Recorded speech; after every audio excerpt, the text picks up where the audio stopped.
نحمده ونصلي على رسوله الكريم أما بعد أعوذ بالله من الشيطان الرجيم بسم الله الرحمن الرحيم واتبع سبيل من أناب إلي صدق اللہ العظیم۔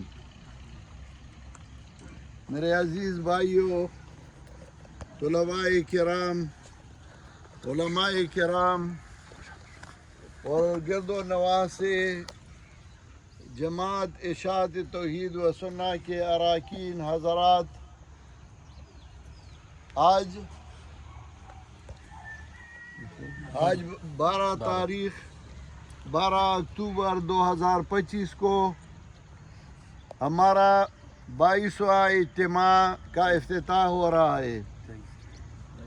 22 اجتماعات پہلے ہو چکے ہیں اور یہ 23واں اجتماع اس کا افتتاح ہو رہا ہے۔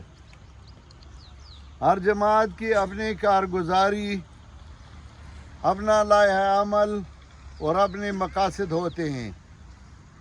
ہماری جماعت اشاعت توحید و سنہ، اس کا اصل مقصد اللہ کی رضا اور مخلوق خدا کو راہ ہدایت پہ لانا اور ان کو صحیح سمت پہ چلانا ہے۔ ہمارے اسلاف خصوصاً حضرت شیخ القرآن مولانا محمد طاہر نور اللہ مرقدہ، انہوں نے ہمیں یہ سبق سکھایا ہے کہ آپ اللہ کی رضا کے لیے توحید و سنت کی خدمت کریں، قرآن کریم کی دروس کو عام کریں اور لوگوں کو اللہ کی طرف بلائیں۔ اس کے لیے انہوں نے قرآن کریم کی دروس شروع کی تھی اور الحمدللہ ثم الحمدللہ اس دروس کے اثرات آج پاکستان صرف نہیں بلکہ افغانستان، ایران، امارات متحدہ اور عربی ممالک اور دوسرے ممالک میں بھی آج دروس قرآن ساری و جاری ہے، اور ہمارے اراکین ہر جگہ پہ اپنے استطاعت کے مطابق اللہ تعالیٰ کی دین کی خدمت کر رہے ہیں۔ اس میں نہ کوئی دنیاوی لالچ ہے، نہ کوئی دنیاوی مقاصد ہیں، نہ اقتدار اور کرسی اور پیسوں کی طلب ہے۔ صرف اللہ تعالیٰ کی رضا کے لیے ہمارے اراکین جگہ جگہ اللہ کی دین کی خدمت کر رہے ہیں۔ اس کے لیے ہمارا طریقہ کار یہ ہے کہ ہر محلے میں، ہر مسجد میں، ہر مدرسے میں دروس قرآن ہے، اور ساتھ ساتھ ہمارے اراکین، ہماری جماعت کے اجتماعات یا افتتاح قرآن کے موقع پہ اور یا اختتام قرآن کے موقع پہ منعقد کیے جاتے ہیں۔ اس کے لیے پھر ہم نے ایک ترتیب بنایا آج سے تقریباً 22 سال پہلے 2002 میں کہ ہم کیوں نہ ایسا اجتماع منعقد کرے جس میں سارے اراکین کے وہ اس میں شرکت کرے، علماء بھی ہو، عوام بھی ہو، علماء سے عوام مستفید ہو جائے، علماء آپس میں ایک دوسرے سے مستفید ہو جائے۔ تو اس کے لیے ہم سوچ رہے تھے، پہلا اجتماع ہم نے شاہپور میں رکھا، پھر 2 اجتماعات ہم نے کالو خان میں رکھے، پھر پنجپیر کے دارالقرآن میں ہماری اجتماع ہو رہی تھی۔ اب الحمدللہ ثم الحمدللہ یہ ہمارے رشتہ داروں، ہمارے آباء و اجداد کی زمینیں ہیں، تو ہم نے ادھر اجتماع رکھا، اور الحمدللہ اب لاکھوں کی تعداد میں 4-5 لاکھ لوگ اس اجتماع میں شرکت کرتے ہیں۔ پہلا ہمارا اجتماع وہ 3 دن تھا، اب ہم نے 2 سال ہو گئے کہ ہم نے 4 دن کیا، کیونکہ پھر 3 دن میں دن اور رات تقاریر ہوتے ہیں، تقریباً 300 تقاریر ہوتے ہیں، بلکہ اس سے بھی زیادہ۔ اور پھر کچھ علماء ایسے ہوتے ہیں جن کو موقع ہی نہیں ملتا تقریر کرنے کا، تو ہم نے 4 دن فیصلہ کیا کہ 4 دن اجتماع ہوگی تاکہ سارے علماء خطابات کرے اور لوگوں کو ترغیب دے اللہ کی کتاب کی طرف اور پیغمبر پاک کی سنت کی طرف. پھر بھی علماء ختم نہیں ہو جاتے. الحمدللہ یہ جماعت یہ علماء کرام کا ایک فارم ہے. عوام لوگ جب اس جماعت میں شرکت کرتے ہیں علماء بن جاتے ہیں. دوسری جماعتوں میں علماء جاتے ہیں تو ان سے وہ عوام ہمارے عوام بھی ان سے بہتر درس بھی دیتے ہیں, قرآن کریم کا بیان بھی کرتے ہیں. یہ اللہ تعالیٰ کا محض فضل و احسان ہے. ٹھیک ہے, دوسری جماعت کے علماء بھی اپنا اپنا کام کرتے ہیں, ہم ان کے لیے بھی دعا گو ہیں, ہم ان کی تنقید نہیں کرنا چاہتے. دوسری بات یہ کہ ہمارا یہ اجتماع جو ہوتا ہے یہ مسلمانوں کی اجتماعیت, مسلمانوں کی اتفاق اور مسلمانوں کی اتحاد اور مسلمانوں کی بھلائی کے لیے ہے, نہ کہ بدخواہی کے لیے. ہمارا مقصد کسی کا مقابلہ, کسی کے ساتھ ضد اور عناد, کسی کے ساتھ حسد نہیں. ہم صرف عوام اور عام لوگوں اور مسلمانوں کی بھلائی کے لیے یہ اجتماع منعقد کرتے ہیں. اس اجتماع کی ابتدا میں جب میں تمہیدی کلمات پیش کرتا ہوں تو اس وقت بھی میں یہ عرض کرتا ہوں, درخواست کرتا ہوں کہ اس اجتماع میں کسی کا نام نہیں لینا, کسی کے ساتھ ضد اور حسد نہیں کرنا, کسی کے نام پہ بائی نام اس پہ اعتراض نہیں کرنا. ہاں, عقیدے کا بیان کرنا ہے اور شرک اور بدعات کی تردید کرنی ہے. شرک اور بدعات جس میں ہو وہ ان کی مرضی ہے, کوئی اپنے اوپر فٹ کرتا ہے کسی تقریر کو یا نہیں کرتا, یہ ان کی مرضی ہے. ہمارا کام صرف توحید و سنت کی خدمت, اللہ کی کتاب کی اشاعت اور لوگوں کی بھلائی اور خیر خواہی ہے. چونکہ آج کل کے حالات کچھ ایسے ہیں کہ مسلمانوں کو مسلمانوں کے ساتھ لڑایا جا رہا ہے.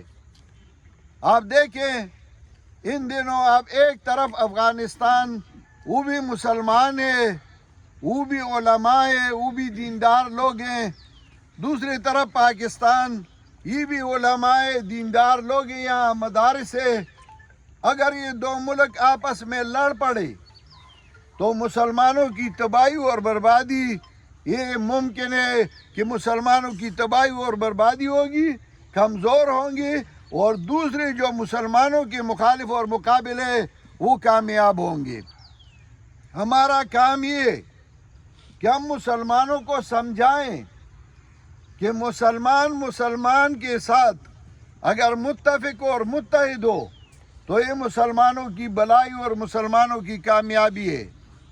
اگر مذاکرات دوسرے لوگوں کے ساتھ کیے جاتے ہیں تو کیوں نہ مسلمان آپس میں مذاکرات کریں, ایک دوسرے کو سمجھائیں, ایک دوسرے کی خیر خواہی کریں, ایک دوسرے کی بھلائی سوچے. تو مسلمانوں کو چاہیے کہ ان کے درمیان اتفاق اور اتحاد ہو. لیکن آج کل ہمارا جتنا بس چلتا ہے اس کے مطابق, اپنے بس کے مطابق ہم اپنا کوشش کرتے ہیں. کبھی کامیابی ہوتی ہے, کبھی ناکامی ہوتی ہے, لیکن ہم نے اپنا منزل مقصود کبھی بھی نہیں چھوڑا اور نہ چھوڑنے والے ہیں. اس مقصد کے لیے ہم مسلمانوں میں اپنا تگدو کرتے ہیں, کبھی کسی کانفرنسوں میں, کبھی کسی کمیٹیوں میں, کبھی کسی اور جگہ پہ. جتنا ہمارا بس چلتا ہے ہم کرتے ہیں اور انشاءاللہ یہ کرتے رہیں گے. لیکن حالات کچھ ایسے بن رہے ہیں کہ شاید حالات بگڑ جائے, خدا نہ کرے, پھر نہ کرے, پھر نہ کرے. لیکن اگر حالات ٹھیک نہ ہو تو پھر اسی وقت ہم اعلان کریں گے اور پھر اجتماع کو ہم منسوخ کر دیں گے. لیکن خدا نہ کرے, ہمارا مصمم ارادہ ہے کہ ہماری اجتماع ہوگی اور انشاءاللہ اس میں ہم نے تو یہ اجتماع صرف KPK کے لیے مقرر کیا تھا, لیکن اب الحمدللہ اس اجتماع میں پاکستان کے ساری صوبوں کے لوگ, علماء اور عوام شرکت کرتے ہیں. اس اجتماع میں دوسرے ممالک سے، سعودی عرب سے، امارات متحدہ سے، ایران سے، افغانستان سے لوگ ویزے لگا کر آتے ہیں اور اس اجتماع میں شرکت کرتے ہیں۔ ہم ان کو بھی دعوت دیتے ہیں کہ بے شک آپ آئے، آپ کی اپنی جگہ ہے۔ ادارے بھی آتے ہیں، ارد گرد جگہ جگہ بیٹھتے ہیں، دیکھتے ہیں کہ اس اجتماع میں کیا ہو رہا ہے۔ انشاءاللہ ہمارا کام کسی سے پوشیدہ نہیں، ہم صاف کھلے عام یہ کہنا چاہتے ہیں کہ ہمارا یہ اجتماع صرف مسلمانوں کی بھلائی کے لیے، اسلامی ممالک کے اتحاد و اتفاق کے لیے، مسلمانوں کی کامیابی کے لیے، قرآن و سنت کی طرف دعوت دینے کے لیے اور توحید و سنت کی طرف دعوت دینے کے لیے منعقد کیا جاتا ہے۔ انشاءاللہ ہمارا اجتماع 23 تاریخ کو شروع ہوگا، 23، 24، 25، 26 کو اختتام ہوگی بروز اتوار۔ آج سے ہم خدمت کے لیے ہمارے ساتھی آئے ہیں، جگہ کو صاف کرنے کے لیے، سٹیج کو بنانے کے لیے، اسی طرح کانٹین اور دوسری چیزوں کے لیے۔ تو انشاءاللہ آج سے ہمارا افتتاح ہوگا اور پھر 23 تاریخ کو انشاءاللہ اجتماع باقاعدہ شروع ہو جائے گی۔ آپ سب دعا کریں کہ اللہ تعالیٰ اس اجتماع میں برکت ڈالے اور یہ اللہ تعالیٰ مسلمانوں کے لیے، عام انسانوں کے لیے بھلائی کا ایک ذریعہ بنائے۔ وآخر دعوانا ان الحمدللہ رب العالمین۔ دعا کریں۔ استغفر اللہ ربی من کل ذنب اللہم صلی علی سیدنا وعلی آل سیدنا محمد وعلی وصحبہ اجمعین۔ دعاو کئی دا چا چې دیتا کې دا ځمکې دي او د چا په ځمکه باندې دا طلبا، علما، عوام قدمونه کیدي، الله د هغوی په دې ځمکو کې، د هغوی په ځایونو کې ډېر خیرونه او برکتونه واچوي. څوک چې په دې اجتماع کې خدمت وکړي، الله دې د هغوی دنیا او آخرت ښایسته کړي. د چا څه تکلیفونه او مصیبتونه یې الله دې هغه لرې کړي. الله دې دا خواوشه چې څومره کورونه علاقې دي، الله دې په دې ټولو علاقو او کورونو کې ډېر خیرونه او برکتونه واچوي. الله دې زموږ ټولو نه هغه اعمال څرګند کړي، زموږ رب پرې زموږ نه رضا شي. الله دې زموږ د خولو نه هغه اقوال وباسي چې هغه د مخلوق د خیرخواهۍ سبب وګرځي. الله دې زموږ د خولو نه هغه کلمات نه وباسي چې هغه د مخلوق د بدخواهۍ سبب وګرځي او د مخلوق د نفرت سبب وګرځي. دې کې چې څومره خلک شرکت وکړي، الله د هغوی ټول حاجتونه ترسره کړي. دا ځایونه چې څومره دي او په دې کې په کوم ځای باندې قدم کېښودی شه، الله دې هغه ټول د برکتونو نه ډک کړي. الله دې دا کلی پنجپیر د خیر او د برکتونو ځای وګرځوي. دې خواوشا چې څومره علاقې دي او څومره مرګري راغلي دي، الله د هغې ټولو کورونه د خیرونو او د برکتونو نه ډک کړي او الله زموږ دا اجتماع په خیر خیریت باندې سر ته ورسوي او الله دې په موږ ټولو باندې رحم وکړي. زموږ مفتی سراج الدین صاحب چې هغه زموږ د صوبې امیر دی، الله دې هغوی له هم صحت کامله ورکړي او الله دې هغوی له توفیق ورکړي چې په دې صوبه کې د قرآن او د سنت خدمت په صحیح طریقه باندې وکړی شي او الله دې زموږ ټولو ملګرو له توفیق ورکړي چې الله د هر یو نه د دین خدمت والي او دا د هغوی ذریعه د نجات او د خلاصون وګرځي. وصلی الله تعالی علی خیر خلقه محمد و آله و صحبه اجمعین.